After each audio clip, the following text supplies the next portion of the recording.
Hat, check. Sunglasses, check. Notes, check. Pepsi, check. Sources, check. Thick skin, check. Oh, and one more thing. 10,000 subscribers, check. Let's go!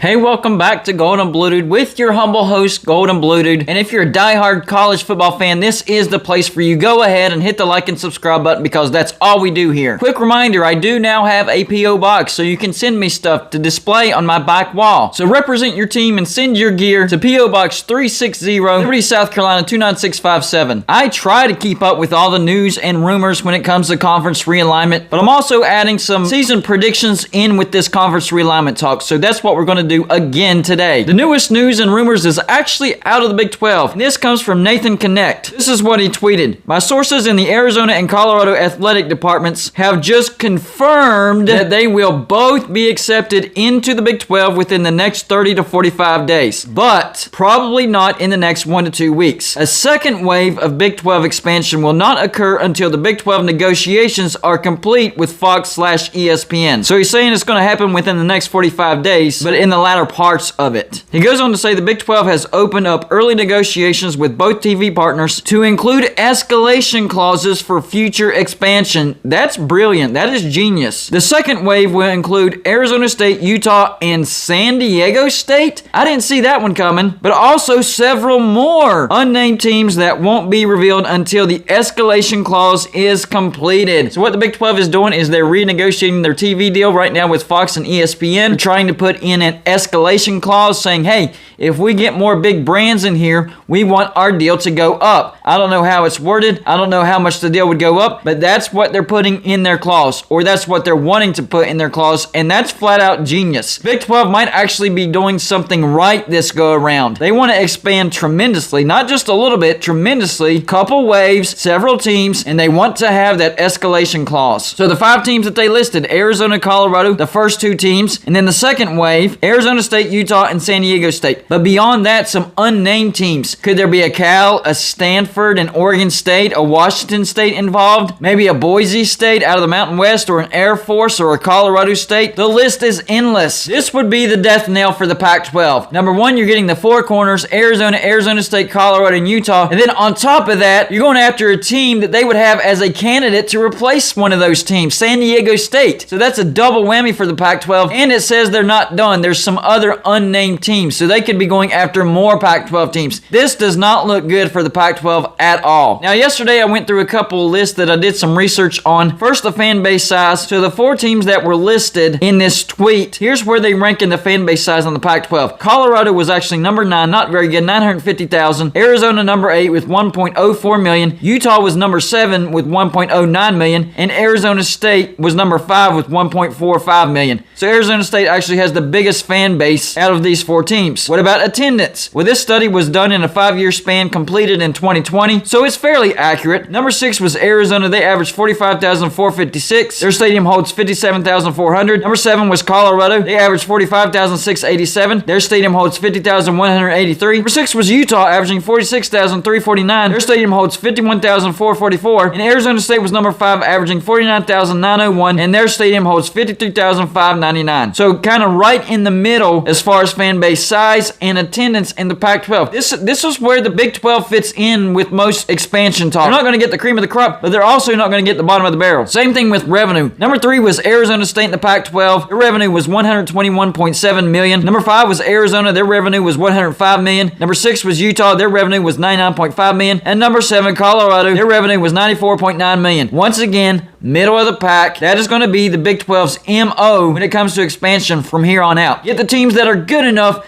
but they're not going to be at the top. And if the grant of rights for the ACC get figured out and they get opened up, it's going to be the same situation there. I think the Big 12 could go after a Pitt, a Louisville, maybe a Syracuse, maybe an NC State. Good brands, but not at the top of the food chain when it comes to the ACC. So I think this is a great move by the Big 12. It makes a bunch of sense. We've been hearing for a while that the Big 12 is going after Colorado, Arizona, Arizona State, and Utah. Several deadlines were given, like August 1st when Brett Yormark took office, and then August 14th. Now they're saying within the next 45 days, the latter part of the 45 days, and it's because of these TV negotiations, and they want that escalation clause put in. Brilliant, brilliant move by the Big 12. So now it's time for the season predictions section of this video. So I'm going to do my season predictions for these 5 teams. First up, Arizona. Last year they went an abysmal 1-11. I do think Arizona's going to be better this year, but not a lot better. I don't think they're getting to a bowl. Here's a look at their schedule. They start off the season with a tough road trip to San Diego State. I think that is a for sure loss. They get Mississippi State at home. That's a close loss. They get FCS North Dakota State. North Dakota State is very capable of beating Arizona. I went back and forth. I'm giving this a 50-50 win for Arizona, but it could go either way. After that, on the road to Cal, I also think that's a 50-50 win. And then you get Colorado at home. That's a 50-50 win. But then the toughest part of your schedule kicks in. Number 11, Oregon. That's a loss. At Washington, that's a loss. Number 14, USC, that's a loss. At number 7, Utah, that's a loss. At UCLA, that's a loss. Washington State at home, that's a loss. But to end the season, Arizona State at home, I think that's a win. I think Arizona State is going to take a significant step back this year, and I think Arizona will be good enough to beat the Sun Devils at home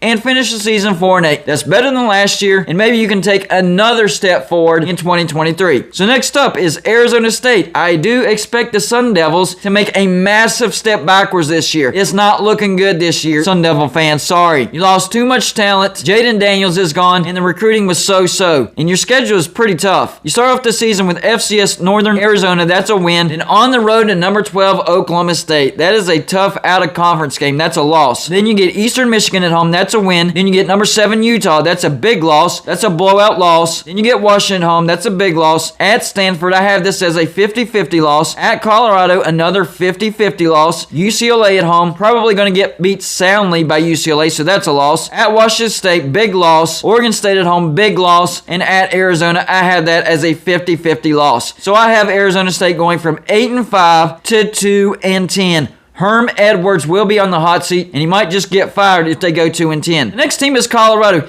This is the team that I'm most unsure about because they could actually be better than what I'm thinking. Last year they went 4-8. But here's my official prediction. This is a tough schedule, by the way. First, they get TCU at home. I think TCU is going to be terrible this year. They could finish dead last in the Big 12 this year, so that's a win for Colorado. At Air Force, tough road trip. Air Force is going to be really good, 50-50 loss. At Minnesota, that's going to be a big loss. UCLA at home. Could be close, but I have this as a 50-50 loss. At Arizona, I went back and forth on this. This could be a win, but I have it down as a 50-50 loss. You get Cal at home. I think that's a 50-50 win. On the road to Oregon State, I think you get beat soundly at Oregon State. Then you get Arizona State at home. That's a good win. Then number 11, Oregon at home. That's a big loss. At number 14, USC, that's a big loss. At Washington, big loss. Number 7, Utah, big loss. So I have Colorado finishing 3-9. Like I said before, they could be better than what I'm thinking, and maybe they could pick up that road win against Air Force and Minnesota, maybe a home win against UCLA, road win against Arizona, and become a bowl team. But I just don't see it happening. They looked really bad last year. I wasn't impressed. They have some quarterback issues over there, so I have them going 3-9. Next up is Utah. Last year they went 10-4, won the Pac-12. How do I see Utah finishing this year? I think they have a good season this year, actually. But they start off on the road to Florida. That is a tough game to start out. But I have this as a 50-50 win for Utah. I just think that they're that much better than Florida. This is going to be on the road, and it is going to even it up. If this were at Utah, this would be a blowout win for Utah. But it's on the road, 50-50 win. After that, FCS Southern Utah, that's a win. Then you get San Diego State at home. Once again, San Diego State falls on the schedule on one of the teams we've been talking about. And I think Utah gets the 50-50 win. I think San Diego State puts up a fight, but it's at Utah. Utah gets the win. After that, on the road to Arizona State, blowout win. Then a tricky Oregon State at home. I have this as a trap game, and I have this as a 50-50 loss. Oregon State's going to be a really good team this year. I don't like where this game is on the schedule. It's perfect for a trap game, and Oregon State is good enough to pull off the upset. I have this as a 50-50 loss. After that, on the road to UCLA, that's a win. Then you get number 14 USC at home, and I think you beat USC by a couple touchdowns. After that, on the road to Washington State, once again, I think this is a trap game. I think this is a 50-50 loss. After that, you get Arizona at home. That's a blowout win. Stanford at home. That's a big win. At number 11, Oregon. And I think you get the upset here and go on the road and beat the Ducks. And then finally, at Colorado, that should be an easy win. So I have Utah finishing 10-2, getting to the Pac-12 championship. I'm just concerned with those trap games. If they can get past Oregon State, then Utah has a big-time possibility of going undefeated, because I am very confident that they'll be able to go on the road and beat Oregon. I actually think Oregon's not going to be that good of a team. If you watch my video from yesterday, I actually have Oregon going 7-5. But finally, San Diego State, the last team that they mentioned out of the Mountain West, they actually have a decent schedule here. Last year, San Diego State went 12-2 and they won the Mountain West. Here's what their schedule looks like. First, they get lowly Arizona at home. That's a blowout win. Then they get FCS Idaho State at home. That's a blowout win. But then on the road to number 7 Utah, I do think the Aztecs put up a fight, but I think that's a loss for San Diego State. Then they get Toledo at home. That's a win. On the road to Boise State, that is a tough road environment, and I have this as a 50-50 loss for San Diego State. After that, you get Hawaii at home. That's a blowout win. At Nevada should be an easy win, but then at Fresno State, I think San Diego State is the better team, but this is on the road, and it's following a previous road game that could be potentially tough. I have this as a trap game as well. I think they lose on the road to Fresno State. Not to mention Fresno State's a good team. After that, you get UNLV. That's a blowout win. San Jose State at home. That's a blowout win. At New Mexico, that's a blowout win. And then you get a tough Air Force, but it is at home. I have that as a 50-50 win for San Diego State. So I have the Aztecs finishing 9-3, probably getting to the Mountain West Championship again. And hey, maybe they can beat Boise State on the road and Fresno State on the road, and I'm wrong, and they only have one loss, because you're not going on the road and beating Utah. That's just not happening. But that's the only way I see myself being wrong with this prediction. Those 2 road trips to Boise State and Fresno State. But I still think San Diego State's going to be an excellent football team this year. Y'all let me know in the comments section what you think about the Big 12's expansion plans. I think it's brilliant. And also let me know what you think about the predictions of these 5 teams. That's all I got for you for this show. Like and subscribe if you haven't already, and I'll see you on my next show.